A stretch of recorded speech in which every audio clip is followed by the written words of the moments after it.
Hello बच्चों। हम last video में डिस्कस किए थे वेन डायग्राम, सबसेट और सबसेट ऑफ रियल नंबर के बारे में। ठीक है। अभी इस वीडियो में हम डिस्कस करने जा रहे हैं interval as subset of real number, यानी मतलब रियल नंबर जो होते हैं उसके सबसेट जो आते हैं उनके इंटरवल को हम किस तरीके से लिखते हैं। इंटरवल जो है उसको समझने के लिए हम क्या करते हैं कि एग्जाम्पल लेते हैं। लेट सपोज हमारे पास ए और बी जो है वो दो एलिमेंट है that belongs to real number. ठीक है, ए और बी जो है वो रियल नंबर है जो कि रियल नंबर वाले सेट से बिलोंग करता है। ठीक है, इस तरीके से हमारे पास दिया गया है और साथ ही साथ हमको बताया गया है कि ए इज लेस देन बी। ठीक है, ए जो है वो बी से छोटा है। तो इसी को अगर हम एक सेट के रूप में बनाते हैं, लेट सपोज हमारे पास एक सेट पी है और पी जो सेट है उसको हम इस तरीके से लिखते हैं कि यहाँ पर जो एलिमेंट है, लेट सपोज हमारे पास एलिमेंट एक्स जो है, x such that x is, x क्या है, एक्स जो है यहाँ पर हमारे पास एक्स की डेफिनेशन बताई जा रही है कि एक्स जो है वो ए से बड़ा होना चाहिए। ठीक है, और साथ ही साथ बी से छोटा होना चाहिए। ठीक है, इस तरीके से हमारे पास बताया गया है। ये हमारे पास इसकी डेफिनेशन दी गई है। तो इस तरीके से हमारे पास यहाँ पर सेट पी दिया गया है। ठीक है, तो इस तरीके के सेट को जो अगर रिप्रेजेंट किया करना होगा तो हम इसको बोलेंगे कि ये जो सेट है इसको हम ओपन इंटरवल बोलते हैं। ठीक है, ओपन इंटरवल का क्या मतलब है, कहने का मतलब ए और बी जो है इस सेट में शामिल नहीं है। ठीक है, यानी मतलब एक्स जो होना चाहिए वो ए से ग्रेटर देन होना चाहिए, है ना। एक्स जो है वो ए से बड़ा होना चाहिए और साथ ही एक्स जो है वो बी से छोटा होना चाहिए, यानी मतलब ए और बी यहाँ पर इंक्लूडेड नहीं है। ए और बी जो होंगे इस सेट के एलिमेंट नहीं होंगे। यानी मतलब कहने का मतलब ये है कि अगर हम इसको इस तरीके से लिख सकते हैं, A does not belongs to P. ठीक है, और लिख सकते हैं B does not belongs to P, यानी मतलब ए और बी जो है वो पी वाले सेट, इस वाले सेट के एलिमेंट नहीं है। ए और बी के बीच में जो लाई करते हैं वो चीजें जो हैं वो इस सेट पी के अंतर्गत अंतर्गत आएंगे। ठीक है, इस तरीके के सेट के इंटरवल को बोलते हैं हम ओपन इंटरवल। ठीक है, इसको क्या बोलेंगे हम, ओपन इंटरवल। ठीक है, तो ओपन इंटरवल को हम इस तरीके से समझ सकते हैं कि यहाँ पर जो है जो लास्ट वाली वैल्यू है वो शामिल नहीं है उसके बीच की। लेट सपोज हमारे पास ए वाला पॉइंट ये है, बी वाला पॉइंट ये है, तो इसके बीच के जो जितने भी चीजें दी गई हैं वो चीजें इसके अंदर वाली इस सेट में लाई करती हैं। ठीक है, इस सेट में ये सारी चीजें लाई करती हैं, लेकिन इसके छोर वाला पॉइंट कह सकते हैं, इसके किनारे वाला पॉइंट जो है वो इसमें लाई नहीं करता है। ये वाला जो पॉइंट है ये यहाँ पर आपका जो रियल नंबर का एक सेट दिया गया है उसमें ये पॉइंट लाई नहीं करता है। तो पी जो है, पी सेट जो है उसके एलिमेंट जो होंगे यहाँ से यहाँ तक ही होंगे। ठीक है, ये है तुम्हारा ए और ये है बी। ए और बी जो है वो इस सेट में लाई नहीं करते हैं। जो डार्क वाला पोर्शन हम बनाए हैं यही वाला पोर्शन जो है यहाँ पर पी सेट के अंतर्गत लाई करता है। ठीक है, ओपन इंटरवल की बात अगर हो गई तो अब हम क्लोज इंटरवल की बात भी कर लेते हैं। तो क्लोज इंटरवल मतलब क्या होता है कि इसमें भी कंडीशन वही रहेगी कि हमारे पास ए और बी जो है इस तरीके से दिया गया है जो कि जो है रियल नंबर से बिलोंग करते हैं और ए जो है वो लेस देन है बी से। ठीक है, बी से ए जो है वो छोटा है। तो यहाँ पर जो सेट बनेगा हमारे पास सेट ए, उसकी डेफिनीशन जो है वो थोड़ा सा चेंज रहेगी। डेफिनीशन क्या चेंज रहेगी, लेट सपोज ए हमारे पास सेट है और एक्स जो है उसका एलिमेंट है, तो यहाँ पर हम एक्स को किस तरीके से हम डिफाइन करते हैं। यहाँ पर जो है ए जो से उसका जो एक्स जो है वो क्या होना चाहिए, ए से बड़ा भी होना चाहिए या फिर बराबर भी हो सकता है। एक्स की जो वैल्यू होगी वो ए से बड़ी भी हो सकती है और ए से इक्वल भी हो सकती है, और साथ ही साथ बी से छोटी होनी चाहिए और बी के इक्वल भी हो सकती है। ठीक है, इस तरीके से। तो यहाँ पर हम इस तरीके से सेट ए को डिफाइन करते हैं। तो यहाँ पर क्या होता है कि ए से बी तक के सभी चीजें तो आ ही जा रही हैं सेट ए में। ठीक है, ए से बी के बीच वाली सारी चीजें तो ए बी के बीच की सारी चीजें ए में आ जा रही हैं सेट ए में। ठीक है, लेकिन साथ ही साथ ए और बी वाला जो पॉइंट है, यानी मतलब ए जो है वो भी बिलोंग करता है इस वाले सेट से और बी वाला जो है वो भी बिलोंग करता है इस सेट से, ठीक है। तो हम लिख सकते हैं ए जो है वो बिलोंग करता है, A belongs to set A and B also belongs to set A, ठीक है।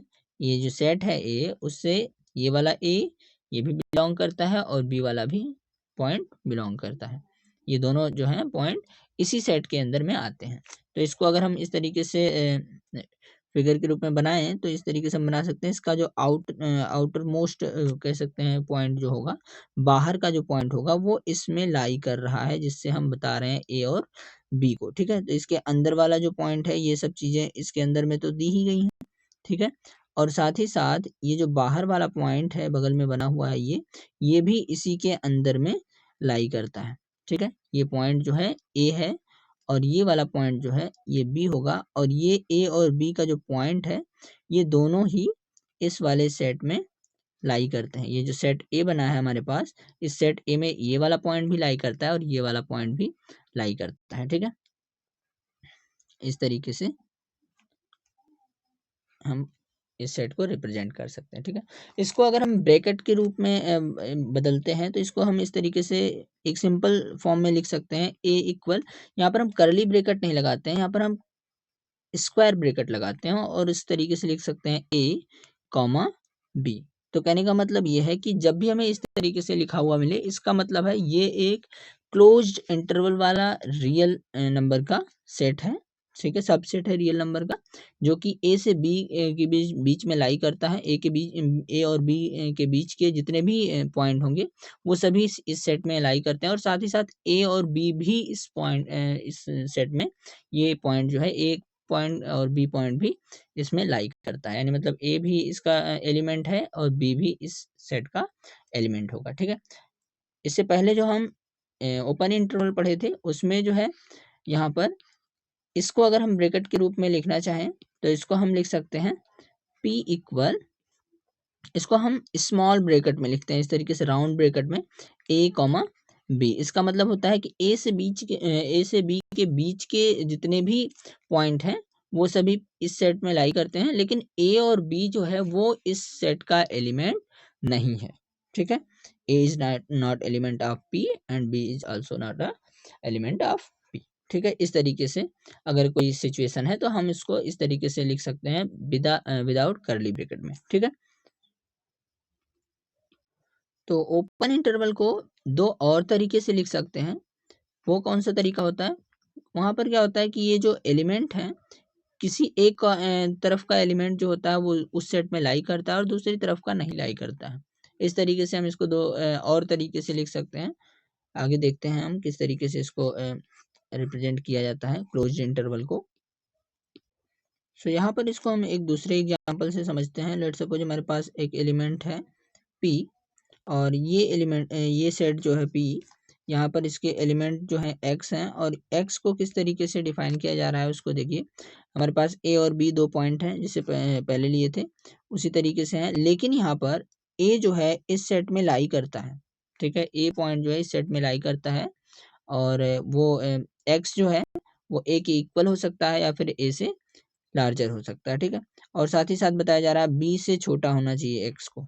तो यहाँ पर देखो ये जो ए वाला पॉइंट है ये इस सेट में लाई करता है, एक्स जो है वो ए के इक्वल हो सकता है लेकिन बी के इक्वल नहीं हो सकता है। इसका मतलब ये है कि यहाँ पर ए जो है इस सेट का एलिमेंट है, यानी मतलब A belongs to P but B does not belongs to P, यानी मतलब ये जो सेट पी है इसमें बी जो एलिमेंट है वो इस सेट में लाई नहीं करता है, ठीक है।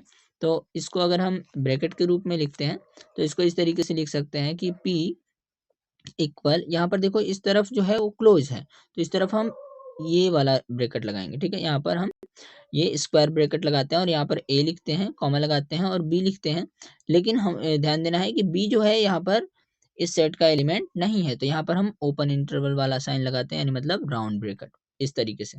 तो ये जो है ये ओपन इंटरवल का एक एग्जांपल है, लेकिन यहाँ पर एक तरफ से ओपन नहीं है, क्लोज है, और एक तरफ से ओपन इंटरवल है, ठीक है।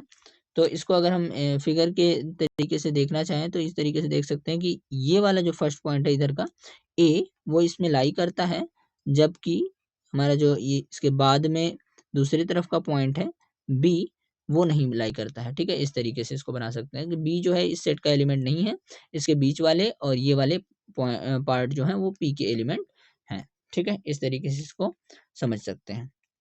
दूसरा तरीका जो है उसको भी देख लेते हैं। दूसरा तरीका क्या है कि लेट सपोज हमारे पास एक सेट है Q और उसको हम डिफाइन करते हैं x सच दैट A से x जो है वो A से बड़ा होना चाहिए, साथ ही साथ B से छोटा होना चाहिए या फिर B के इक्वल होना चाहिए। इस तरीके से अगर दिया गया है तो देखने से पता चल रहा है कि B जो है वो इस सेट का एलिमेंट है।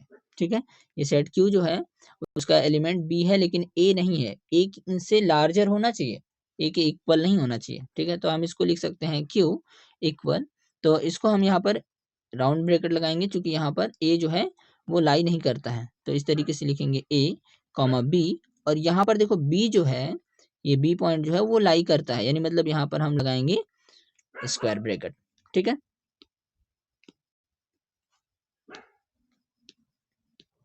तो यहाँ पर हम लिख सकते हैं A does not belongs to Q, A जो है वो Q सेट में बिलोंग नहीं करता है, और B जो है वो इस सेट में बिलोंग करता है।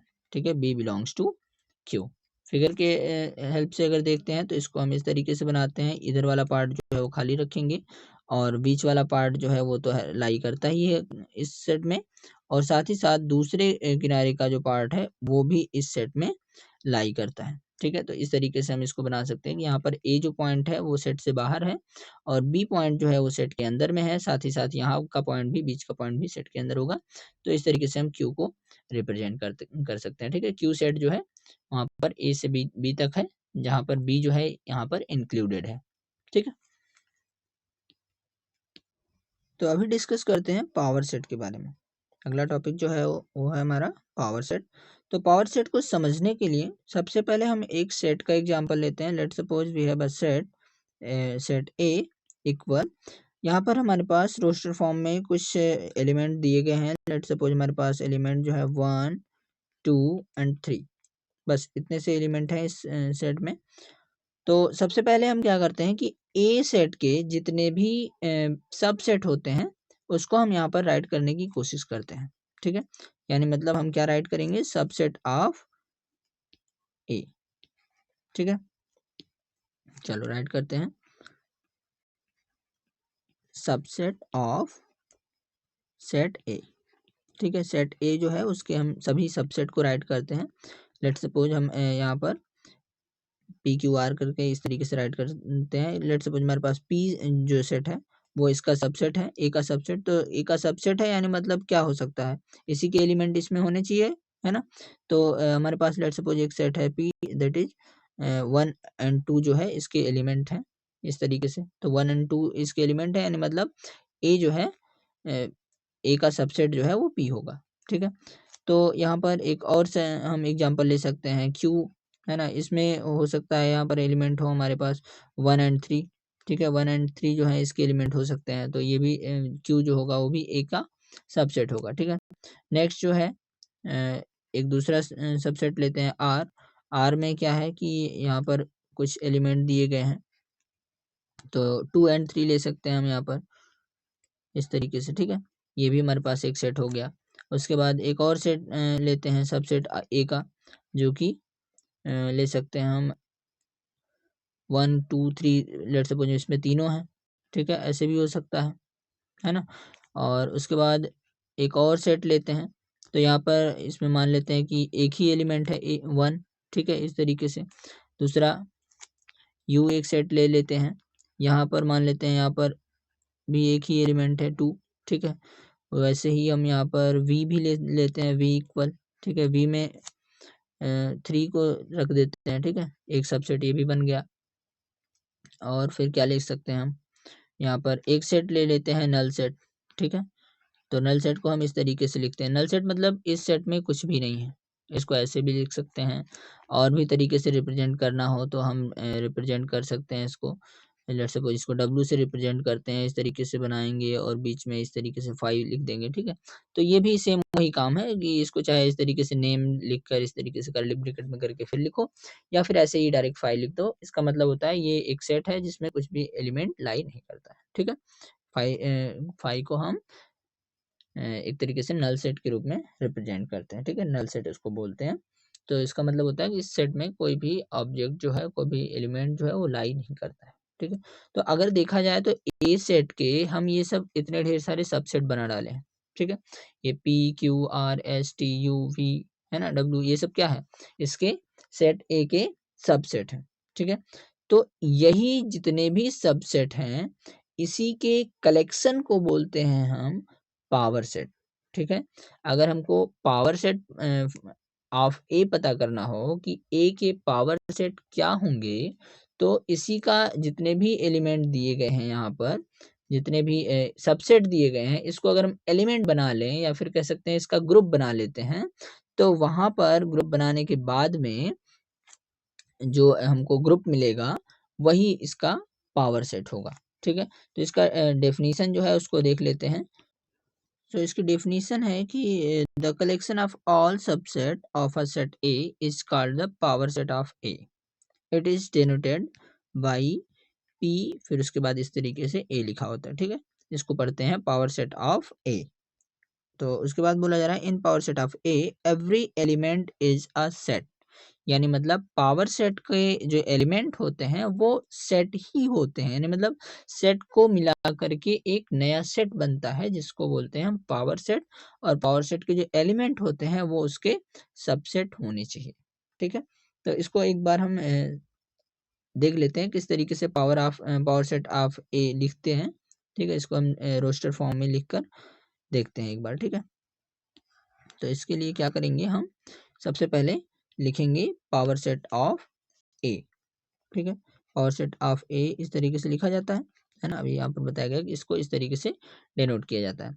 उसके बाद में इसको हम एक रोस्टर फॉर्म में लिखते हैं और इसके जो एलिमेंट होते हैं, ठीक है, पावर सेट ऑफ ए के जो एलिमेंट होंगे वो सभी एक सेट ही होंगे। सेट ही होने का मतलब ये है कि यहाँ पर देखो, ये जितने भी हमने एग्जाम्पल लिखे हैं सबसेट ऑफ ए, यही जो होंगे इस सेट के एलिमेंट हो जाएंगे। यानी मतलब हम इसको अगर इसके एलिमेंट को लिखते हैं तो यहाँ पर लिखा जाएगा एक सेट जो है वो है 1,2, ठीक है। फिर कॉमा लगाएंगे, फिर दूसरा सेट जो है वो दिया गया है 1,3, ठीक है। इस तरीके से इसके सेट को लिख देंगे, फिर कॉमा लगाएंगे, फिर एक सेट लिख सकते हैं 2,3, ठीक है। फिर दूसरा सेट जो है वो लिख सकते हैं 1,2,3, ठीक है, इस तरीके से। और दूसरा जो है वो लिख सकते हैं 1, और अगला जो है वो लिख सकते हैं 2, फिर उसके बाद अगला जो है वो लिख सकते हैं 3, ठीक है।